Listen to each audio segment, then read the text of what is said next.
actually have a filter in that lets you make the sky dark but keep the foreground bright, or vice versa if you had like a body of water that you wanted to darken and keep the light sky or whatever. But as a wildlife photographer, I had to kind of just try to aim to do both so that when I edited later on I could bring out both things. So my exposure is pretty good. Just going to take out the contrast a bit, bring the highlights down. I'm going to open the shadows up so I can see those elephants a bit more. Have a look already. Okay, I'm going to find my white point and my black point. Okay. Now, I want to bring out that blue in the sky, because when I saw those elephants on the Serengeti, to me the sky was much bluer. The raw images made it a bit flat. You go to this little panel here it's got HSL color or black and white, and click that down and make sure you go to HSL luminance, and then I'm pretty sure that sky, oh what the hell, is blue. So see where the blue slider is? I can actually make it a bit darker. See the clouds popping as well? Yep. You don't want to do it too much, because if you actually zoom in you can see it's been overdone. You just want to do a little bit. Okay. But if you didn't know what colour it was, you can actually click this little thing here and it brings up a little cross. I can click on any colour in this. So let's say I click on the greens, and then it actually selects, it knows what colour I've selected. So it takes a guess at, you don't have to guess, because sometimes you think that's yellow and it's actually not, it's orange, or it might be red. Okay. I'm going to go to detail again, pump it up to 90, and then put the masking on again.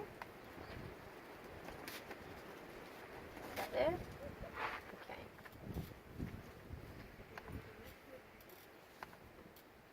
Effects, the dehaze, but not too much. See how my clouds are really starting to come out now with the dehaze? Now one thing you can do which is not suitable for this photo, but I just want to show you, it's called vignetting. And I've had someone call it vinegaretting before, which is quite funny. Erin Stone always calls it vinegaretting. Oh, screw. So you'll see photos like this.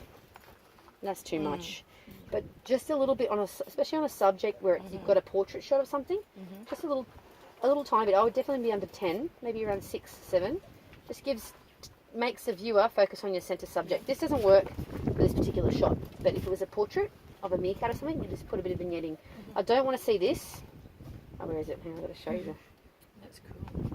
That's like someone's memorial service photo. And I've seen, you know, Jen from the zoo, Crazy Cat Lady. She does that a lot. Oh, filming this. Hi, Jen.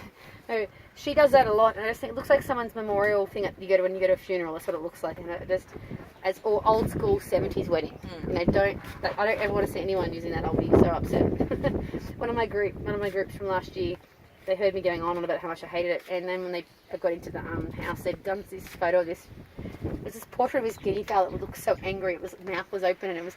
They actually hooked it up to the TV we were staying in, and it was a big picture of this guinea fowl with the white thing. That was when I walked into this house. That's what it was on the TV screen. Very funny. Okay, so I'm going to go back. I forgot to put my vibrance in, so 30. Bit of clarity. Now to me it's gone a little bit green for some reason. I think it's because of the dehaze.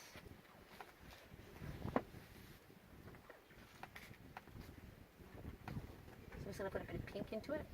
A bit better. Okay, so let's have a look.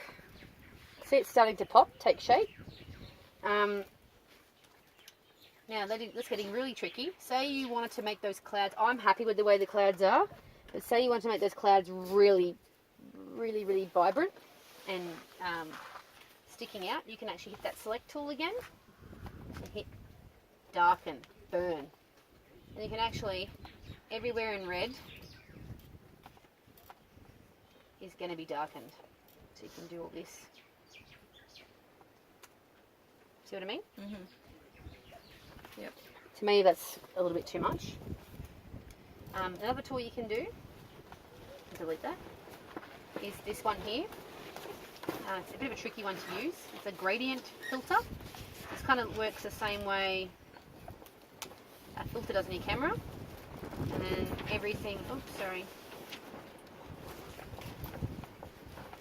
everything you do where it's red will be darkened or like that. Can you guys see the difference? I'll just get rid of this. Yeah. You can see that I got rid of that where that was as well. So we can do that to your photo.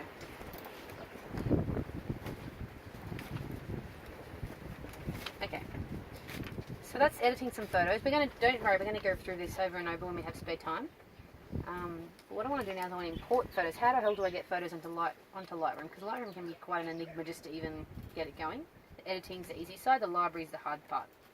So, Lightroom doesn't store photographs. It just it keeps a small file from each photo. It allows you to work on the photos. So I've got my card in my card reader here, plugged in, and I've also got my hard drive over here plugged in.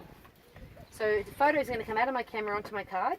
They're going to go to the card. They're going to go through Lightroom and go onto the hard drive. They're not being stored in Lightroom. So the first thing we do is let's just start Lightroom again.